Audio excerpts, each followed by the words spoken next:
വചനവീഥിയിലൂടെ father ജെ.ബി. Puthur. വിശുദ്ധ യോഹന്നാൻ രചിച്ച നമ്മുടെ കർത്താവ് ഈശോമിശിഹായുടെ പരിശുദ്ധ സുവിശേഷം. അധ്യായം 6, 34 മുതൽ 40 വരെയുള്ള വാക്യങ്ങൾ. അപ്പോൾ അവർ അവനോട് അപേക്ഷിച്ചു, കർത്താവേ, ഈ അപ്പം ഞങ്ങൾക്ക് എപ്പോഴും നൽകണമേ. യേശു അവരോട് പറഞ്ഞു, ഞാനാണ് ജീവന്റെ അപ്പം. എന്റെ അടുത്ത് വരുന്നവന് ഒരിക്കലും വിശക്കുകയില്ല, എന്നിൽ വിശ്വസിക്കുന്നവന് ദാഹിക്കുകയുമില്ല. എന്നാൽ നിങ്ങൾ എന്നെ കണ്ടിട്ടും വിശ്വസിക്കുന്നില്ല എന്ന് ഞാൻ നിങ്ങളോട് പറഞ്ഞിട്ടുണ്ടല്ലോ. പിതാവ് എനിക്ക് നൽകുന്നവയെല്ലാം എന്റെ അടുത്ത് വരും. എന്റെ അടുക്കൽ വരുന്നവനെ ഞാൻ ഒരിക്കലും തള്ളിക്കളയുകയുമില്ല.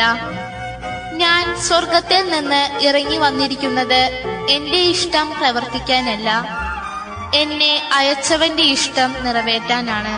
അവിടുന്ന് എനിക്ക് നൽകിയവരിൽ ഒരുവനെ പോലും ഞാൻ നഷ്ടപ്പെടുത്താതെ അന്ത്യദിനത്തിൽ ഉയർപ്പിക്കണമെന്നതാണ് എന്നെ അയച്ചവന്റെ ഇഷ്ടം.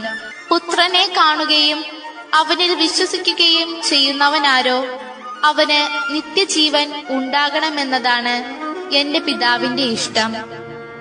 അന്ത്യദിനത്തിൽ അവനെ ഞാൻ ഉയർപ്പിക്കുകയും ചെയ്യും. ഞാൻ വന്നിരിക്കുന്നത് എന്റെ ഇഷ്ടം നിറവേറ്റാനല്ല, എന്നെ അയച്ചവന്റെ ഇഷ്ടം നിറവേറ്റാനാണ്. എനിക്ക് എന്റെ കാര്യം, നിനക്ക് നിന്റെ കാര്യം. ഏതാണ്ട് ഇങ്ങനെയൊക്കെയാണ് ആധുനിക മനുഷ്യന്റെ മനസ്സ് എത്തിച്ചേർന്നിരിക്കുന്നത് എന്ന് വേണം ധരിക്കാൻ. എന്നാൽ ഇതിൽ നിന്ന് വളരെ വിഭിന്നമായ ഒരു സ്വരമാണ് യേശുവിൽ നിന്ന് ലോകത്തിന് കേൾക്കാനിടവന്നിട്ടുള്ളത് എന്നുള്ളതാണ് ശ്രദ്ധേയം.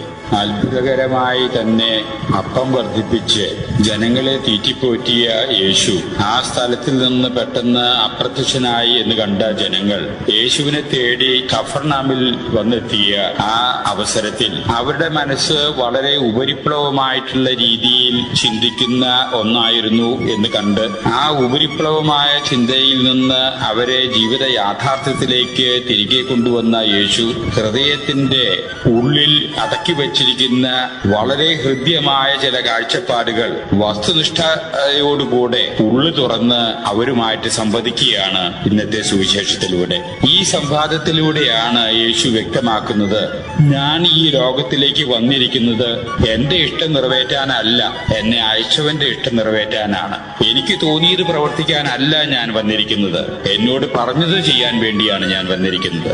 ഇതാണ് ഈ ആധുനിക മനുഷ്യന്റെ ചിന്താരീതിയിൽ നിന്ന് വളരെ വ്യത്യാസപ്പെട്ട സ്വരം എന്ന് ആരംഭത്തിൽ സൂചിപ്പിച്ചത്. എന്റേതായിട്ടുള്ള നിക്ഷിപ്ത പ്ലാനും പദ്ധതികളും നിറവേറ്റാൻ വേണ്ടിയല്ല ഞാൻ ഈ ലോകത്തിലേക്ക് വന്നിരിക്കുന്നത് എന്ന് യേശു അസന്നിഗ്ധമായ രീതിയിൽ അവരോട് സംസാരിക്കുകയാണ്. ഞാൻ വന്നിരിക്കുന്നത് എന്റെ പിതാവിന്റെ ഇഷ്ടം നിറവേറ്റാനാണ്. അത് വള്ളിപുള്ളി വ്യത്യാസം കൂടാതെ ഞാൻ എന്റെ ജീവിതത്തിൽ നിറവേറ്റുക തന്നെ ചെയ്യും. യേശുവിന്റെ ജീവിതത്തിലെ ഉടനീളം നമുക്ക് കാണാം, യേശു തന്റെ പിതാവിന്റെ ഇഷ്ടമാണോ നിറവേറ്റുന്നത് എന്ന് ഉറപ്പുവരുത്തുന്ന ആ പ്രക്രിയയിൽ ഏർപ്പെടുന്നതായിട്ട് ഇടയ്ക്കിടയ്ക്ക് യേശു തന്റെ പിതാവുമായിട്ട് സംവദിക്കുന്നുണ്ട്. തന്റെ പ്രവർത്തനങ്ങള് പിതാവിന്റെ ഇഷ്ടത്തിന്റെ നിറവേറ്റിലാണോ അല്ലേ എന്ന് ഉറപ്പുവരുത്തുന്നതായിരിക്കണം ആ സംവേദനത്തിന്റെ ലക്ഷ്യം എന്ന് ധരിക്കുന്നതിൽ തെറ്റില്ല. അങ്ങനെ പിതാവിന്റെ ഇഷ്ടം അതിന്റെ പൂർണ്ണതയിൽ നിറവേറ്റാൻ വേണ്ടി വന്നിരിക്കുന്ന ഒരു വ്യക്തി എന്ന നിലയിൽ ജീവിതത്തിന്റെ അവസാനം എല്ലാം പൂർത്തിയായിരിക്കുന്നു, ഇനി എന്റെ ആത്മാവിനെ നിന്റെ പക്കൽ ഞാൻ സമർപ്പിക്കുന്നുവെന്ന് സന്തോഷത്തോടും ആത്മസംതൃപ്തിയോടും കൂടെ യേശു ഉദീരണം ചെയ്തുകൊണ്ടാണ് കുരിശിൽ കിടന്ന് പിടഞ്ഞു മരിക്കാനിടവന്നത് എന്നുള്ളതാണ് യാഥാർത്ഥ്യം. അതുകൊണ്ടും കൂടി ആയിരിക്കണം യേശു വളരെ ആത്മവിശ്വാസത്തോടു കൂടെ എന്റേതായിട്ടുള്ള ചില നിശ്ചിത താല്പര്യങ്ങളോ എന്റേതായിട്ടുള്ള ഒരു പൊങ്ങച്ചോ എന്റേതായിട്ടുള്ള ചിന്താരീതി നിങ്ങളിൽ അടിച്ചേൽപ്പിക്കുന്നതിനോ ഒന്നുമല്ല ഞാൻ വന്നിരിക്കുന്നത്. ഞാൻ വന്നിരിക്കുന്നത് എന്റെ പിതാവിന്റെ ഇഷ്ടം പൂർണ്ണമായ രീതിയിൽ നടപ്പിലാക്കാൻ, എന്നെ അയച്ചവന്റെ ഇഷ്ടം നടപ്പിലാക്കുക എന്നുള്ളതാണ് എന്റെ ജീവിത ലക്ഷ്യമെന്ന് യേശു ഒരു സംശയവും വരാൻ ഇടയില്ലാത്ത വിധത്തിൽ അവരെ ധരിപ്പിക്കുകയാണ്.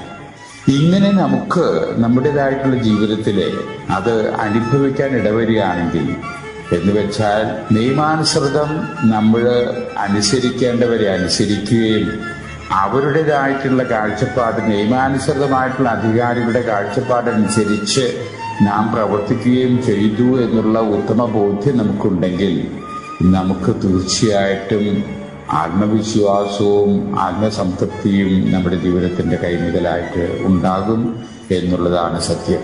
നേരെ മറിച്ച് അവനവന്റെ സ്വാർത്ഥ താല്പര്യങ്ങള് ഏതെങ്കിലും തരത്തിൽ സംരക്ഷിക്കാൻ വേണ്ടി വളഞ്ഞ വഴികളിൽ കൂടി നമ്മൾ പോകാൻ ഇടവരുമ്പോൾ ഈ ആത്മവിശ്വാസത്തിന്റെ അഭാവമാണ് നമ്മളെ അഭിമുഖീകരിക്കാൻ ഉണ്ടാകുക എന്നുള്ളതും നാം മറക്കാൻ ഇടവരരുത് എന്ന സത്യം ഇന്നത്തെ സുവിശേഷത്തിന്റെ സന്ദേശമായിട്ട് ഉൾക്കൊള്ളുന്നതിൽ തെറ്റില്ല എന്ന് വേണം വിചാരിക്കാം.